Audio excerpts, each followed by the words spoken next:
क्या आपने कभी सोचा है, वो द्वारिका नगरी जो कृष्ण भगवान ने बसाई थी, वो अचानक समुद्र में क्यों डूब गई?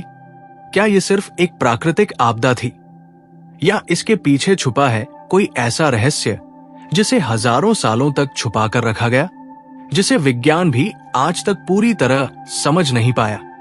नमस्कार प्रिय दर्शकों, एक बार फिर आपका स्वागत है हमारे YouTube चैनल विद्या ज्ञान सागर में।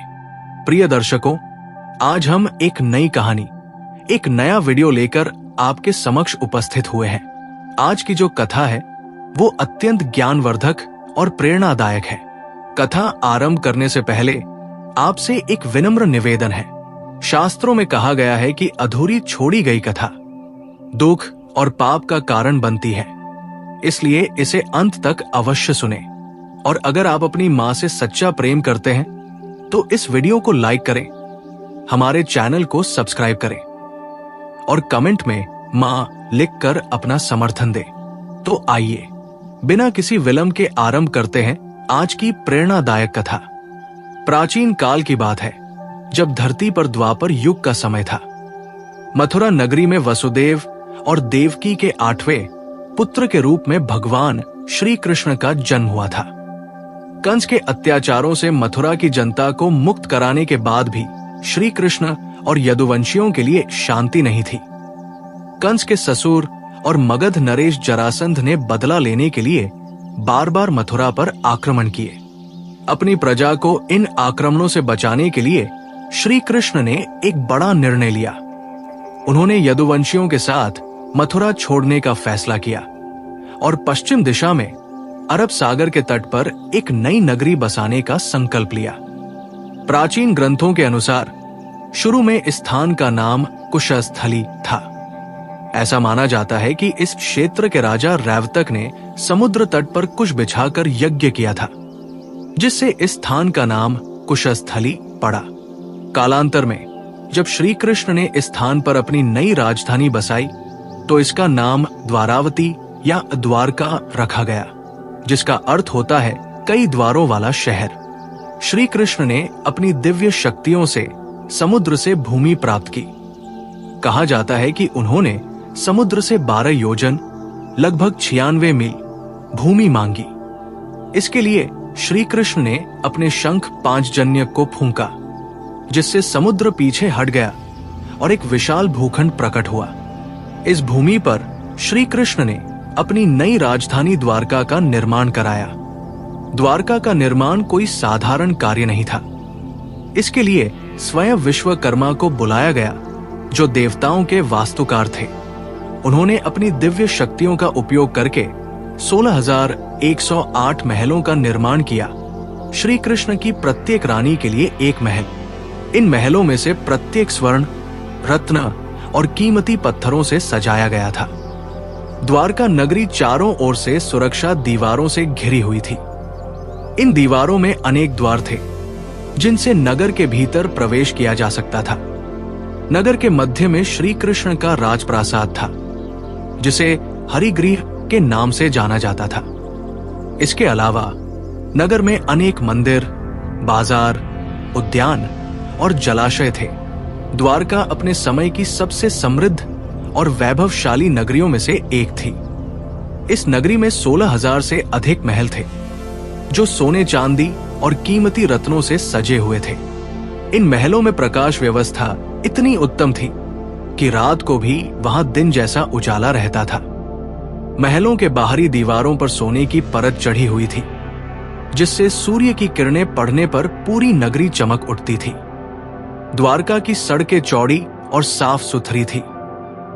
उन पर हर समय सुगंधित जल का छिड़काव होता रहता था, जिससे वातावरण सुगंधमय बना रहता था। सड़कों के दोनों ओर फूलों के बगीचे थे, जिनमें हर मौसम के फूल खिलते रहते थे। इन बगीचों में हजारों प्रकार के फूल और वृक्ष थे, जो नगर को एक स्वर्गीय सौंदर्य प्रदान करते थे। नगर के मध्य में एक विशाल बाजार था, जहां देश विदेश के व्यापारी अपने सामान बेचने आते थे। यहां हर प्रकार की वस्तुएं मिलती थी। कीमती वस्त्र, रत्नाभूषण, मसाले, सुगंधित द्रव्य, धातु के बर्तन, हथियार और खिलौने। बाजार में हमेशा रौनक बनी रहती थी और लोग खुशहाली से रहते थे। द्वारका के बंदरगाह पर देश विदेश के जहाज आते जाते रहते थे। समुद्री व्यापार के कारण ये नगरी अत्यंत समृद्ध थी। अरब देशों, मिस्र, रोम और दक्षिण पूर्व एशिया के व्यापारियों से यहां निरंतर व्यापार होता रहता था। द्वारका से मसाले, रेशम, सोना चांदी, हाथी दांत और कीमती पत्थर निर्यात किए जाते थे और बदले में विदेशी वस्तुएं आयात की जाती थी। द्वारका की वास्तुकला अद्वितीय थी। यहाँ के भवनों और महलों का निर्माण ऐसी वास्तुकला पद्धति से किया गया था जो प्राकृतिक आपदाओं से भी सुरक्षित रहती थी। भवनों की दीवारें इतनी मजबूत थी कि वे भूकंप का भी सामना कर सकती थी। छतों पर वर्षा का पानी एकत्र करने की व्यवस्था थी, जिससे पीने के पानी की कमी नहीं होती थी। नगर के चारों ओर एक गहरी खाई थी, जिसमें हमेशा पानी भरा रहता था। इस खाई के बाहर एक विशाल प्राचीर, दीवार थी जो शत्रुओं से नगर की रक्षा करती थी। इस प्राचीर में अनेक द्वार थे, जिन पर सदैव सैनिक तैनात रहते थे। इस सुरक्षा व्यवस्था के कारण श्री कृष्ण के शासनकाल में कोई भी शत्रु द्वारका पर हमला करने का साहस नहीं कर पाया। द्वारका नगरी के मध्य में एक विशाल मंदिर था जो श्री कृष्ण को समर्पित था। इस मंदिर को द्वारकाधीश मंदिर के नाम से जाना जाता था। यह मंदिर सफेद संगमरमर से बना था और इसकी ऊंचाई 100 हाथ, लगभग 150 फीट थी। मंदिर के शिखर पर सोने का कलश था जो सूर्य की रोशनी में चमकता रहता था। मंदिर के गर्भगृह में श्री कृष्ण की एक विशाल प्रतिमा स्थापित थी जो रत्नों से जड़ी हुई थी। इस प्रतिमा के सामने एक स्वर्ण सिंहासन था जिस पर विराजमान होकर श्री कृष्ण प्रजा के दर्शन देते थे।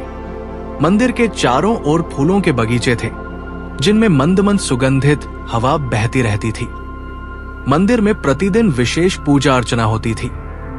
प्रातः काल से लेकर रात्रि तक विभिन्न मुहूर्तों में अलग अलग अनुष्ठान होते थे।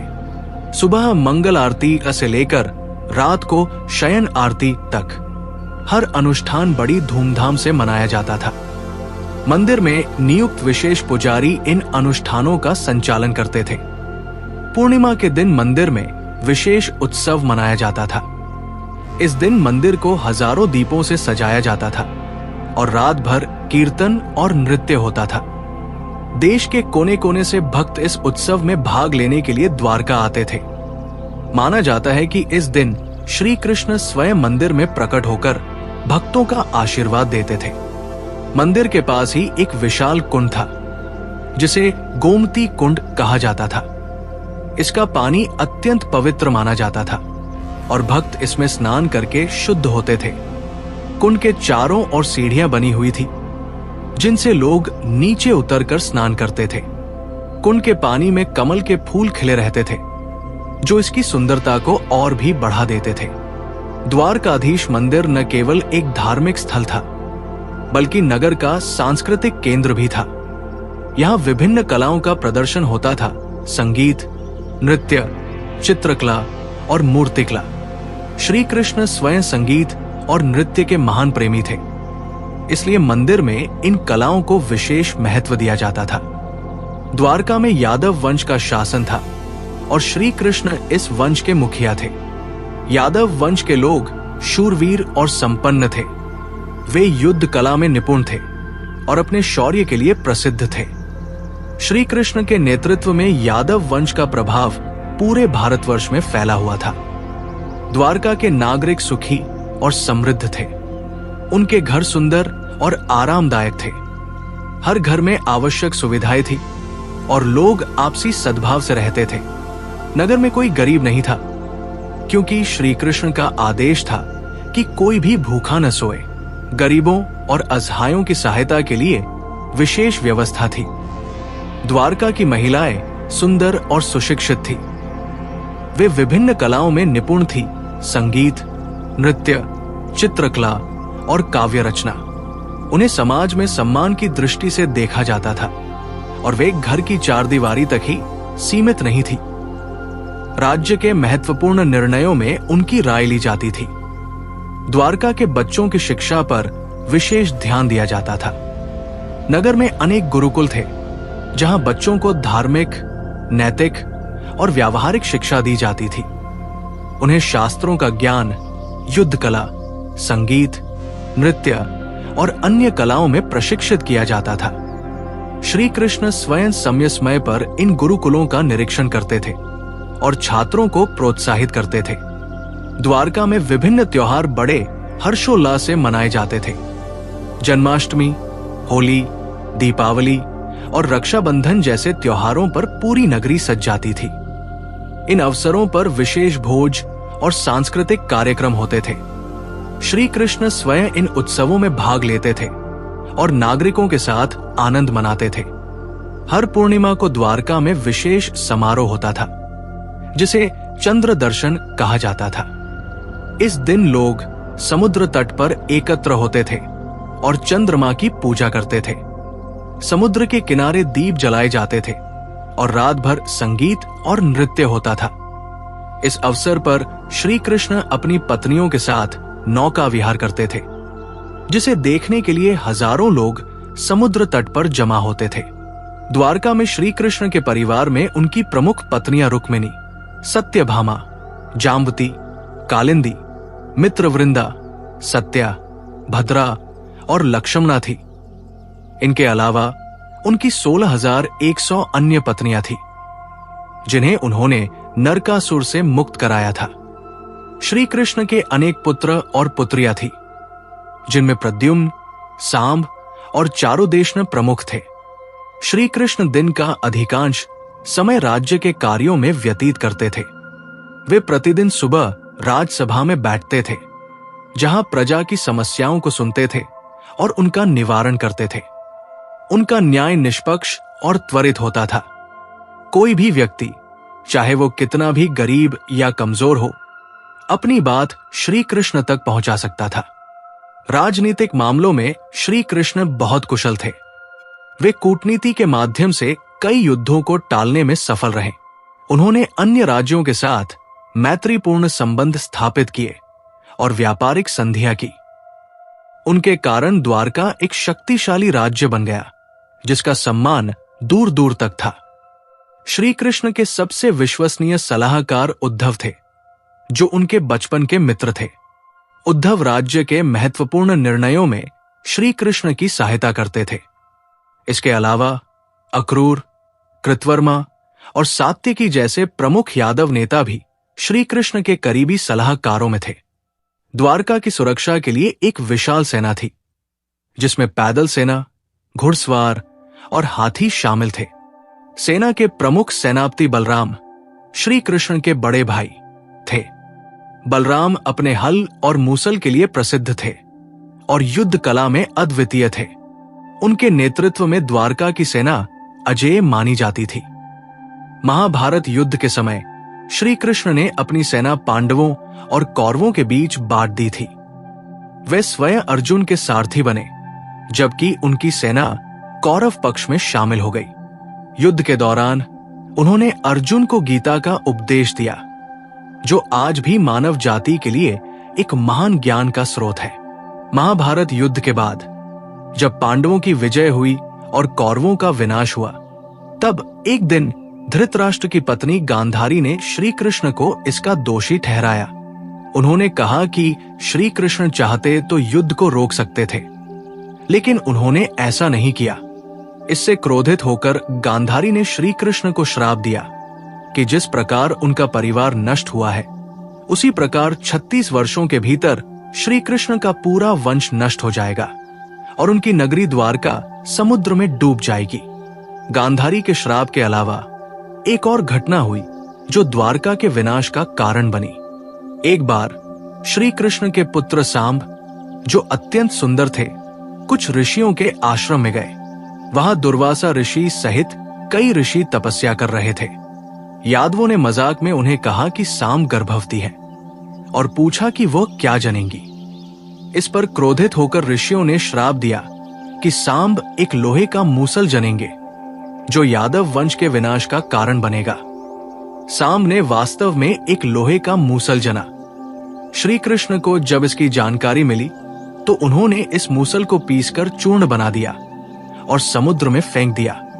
लेकिन समुद्र की लहरों ने इस चूर्ण को किनारे पर ला दिया, जहां से इससे सरकंडे उगे।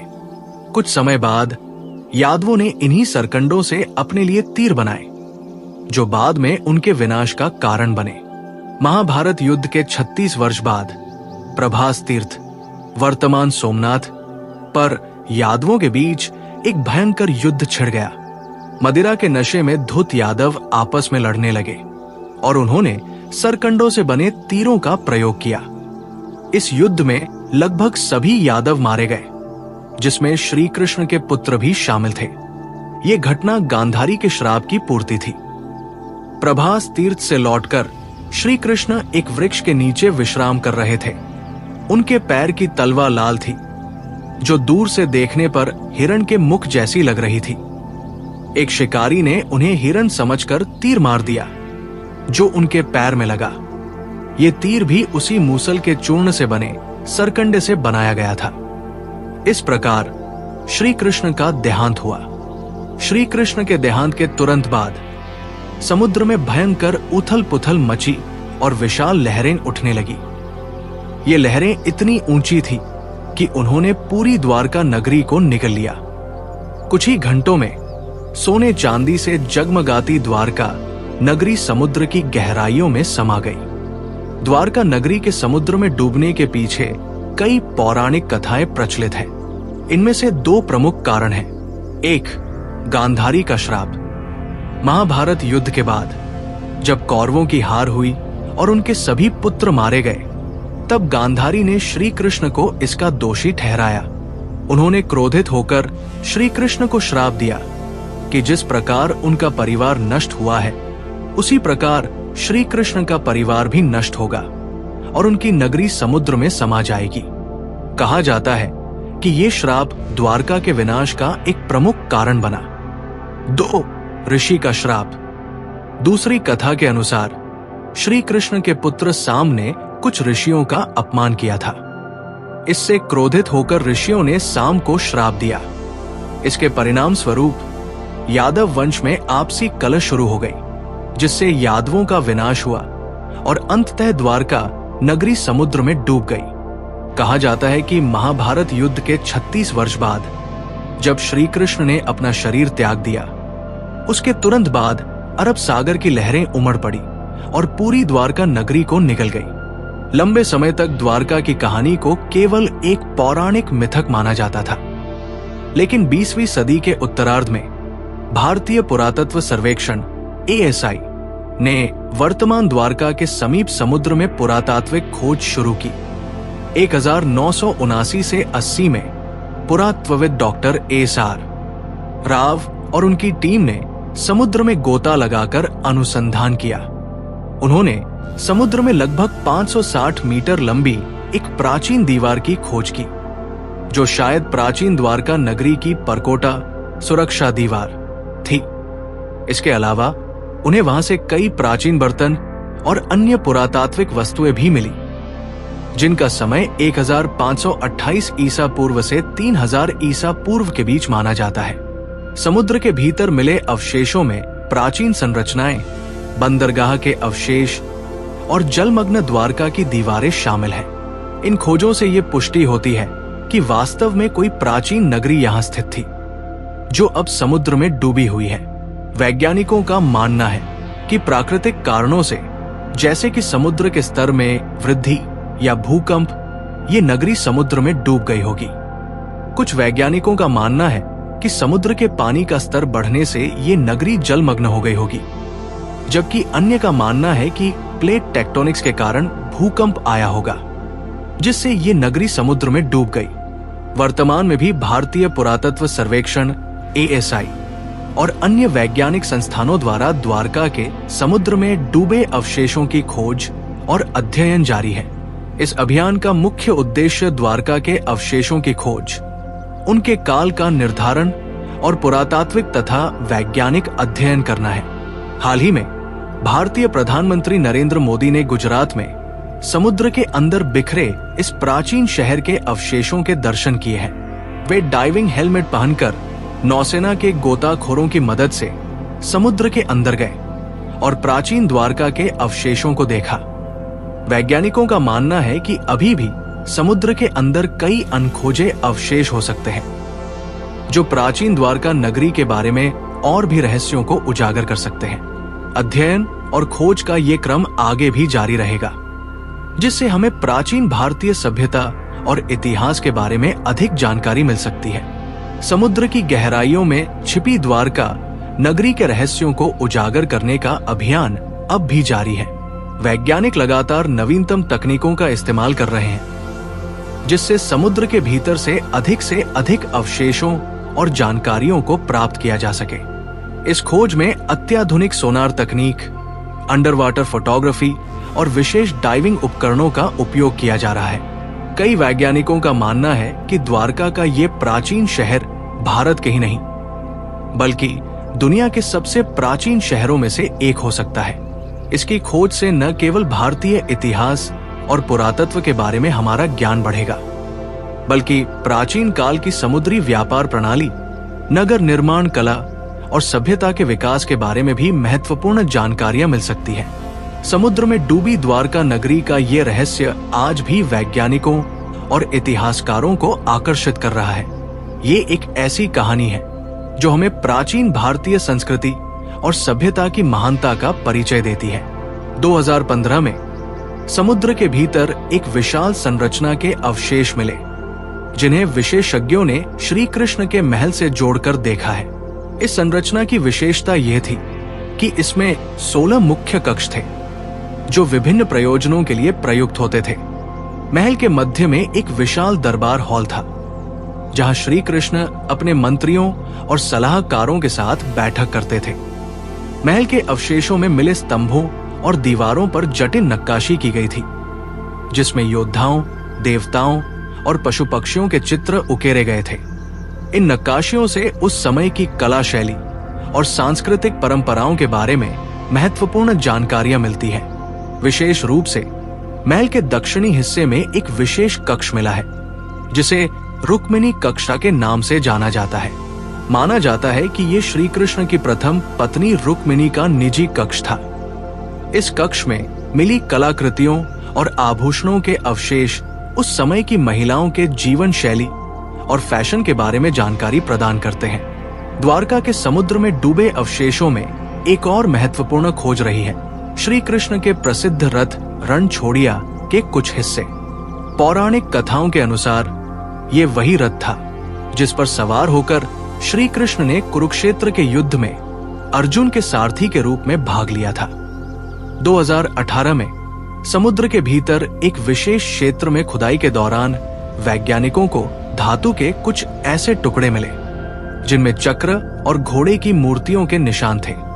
इन टुकड़ों का विश्लेषण करने पर पता चला कि ये किसी प्राचीन रथ के हिस्से हो सकते हैं। कार्बन डेटिंग से पता चला है कि ये टुकड़े लगभग 3000 से 4000 वर्ष पुराने हैं, जो महाभारत काल से मेल खाते हैं। इसके अलावा द्वारका के समुद्र में एक प्राचीन अस्त्र शस्त्रागार के अवशेष भी मिले हैं। ये एक विशाल भवन था, जहां विभिन्न प्रकार के हथियार और युद्ध सामग्री संग्रहित की जाती थी।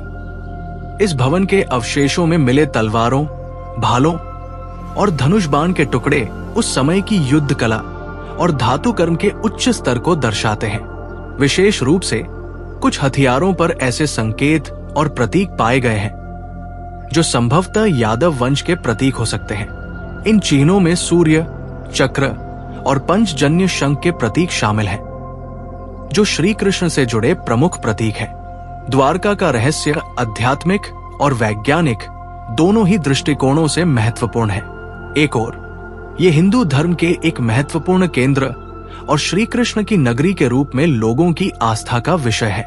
दूसरी ओर वैज्ञानिक खोजें इस बात की पुष्टि करती है कि द्वारका केवल एक कल्पित कथा नहीं, बल्कि एक ऐतिहासिक सत्य है। आधुनिक विज्ञान और प्राचीन ग्रंथों के बीच इस तरह का समन्वय दुर्लभ है।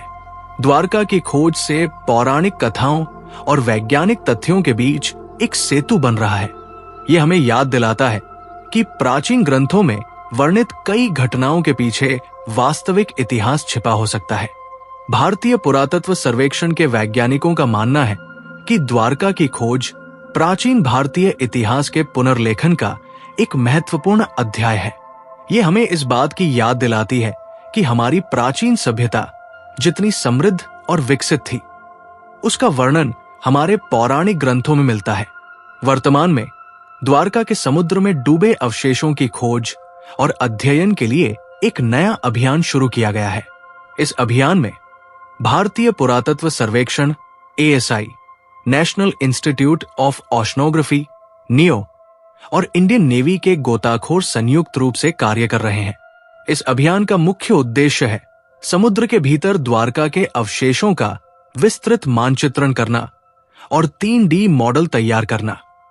इसके लिए अत्याधुनिक सोनार तकनीक, अंडर वाटर ड्रोन और रोबोटिक कैमरों का उपयोग किया जा रहा है। शोधकर्ताओं का अनुमान है कि समुद्र के भीतर अभी भी द्वारका के कई अनखोजे अवशेष हैं, जिनमें मंदिर, महल और अन्य महत्वपूर्ण संरचनाएं शामिल हो सकती हैं।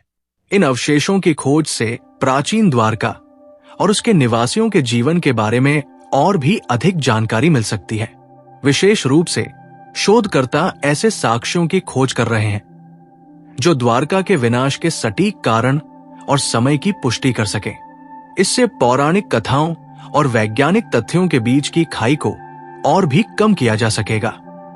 आज द्वारका हिंदू धर्म के 4 प्रमुख धामों में से एक है और हर साल लाखों श्रद्धालु यहां दर्शन के लिए आते हैं। वर्तमान द्वारकाधीश मंदिर, जो 15वीं-16वीं शताब्दी में बनाया गया था, अपनी भव्य वास्तुकला के लिए प्रसिद्ध है।